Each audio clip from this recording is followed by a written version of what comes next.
திருபுவனத்தில் நடந்து சென்றவரிடம் செயினை பறித்த இளைஞரை பொதுமக்கள் பிடித்து காவல் நிலையத்தில் ஒப்படைத்தனர்.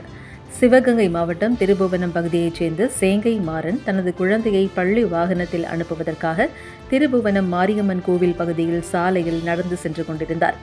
அப்போது அந்த வழியாக வந்த 28 வயது மதிக்கத்தக்க இளைஞர் ஒருவர் சேங்கை மாறனை திடீரென தள்ளி அவரது கழுத்தில் இருந்த சுமார் 2 பவுண்ட் தங்கச் செயினை பறித்ததாக கூறப்படுகிறது.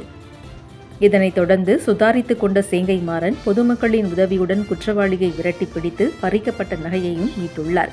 பின்னர் பிடிப்பட்ட இளைஞரை காவல் நிலையத்தில் ஒப்படைத்தார். இந்த சம்பவம் தொடர்பாக காவல்துறையினர் வழக்கு பதிவு செய்து விசாரணை மேற்கொண்டு வந்த நிலையில் முதற்கட்ட விசாரணையில் திருநெல்வேலி மாவட்டம் மேலப்பாளையம் பகுதியைச் சேர்ந்த முத்துராஜ் என்பதும் இவர் தற்போது மனநலம் பாதிக்கப்பட்டு சிகிச்சை பெற்று வருவதாகவும் காவல்துறை வட்டாரங்கள் தரப்பில் கூறப்படுகிறது.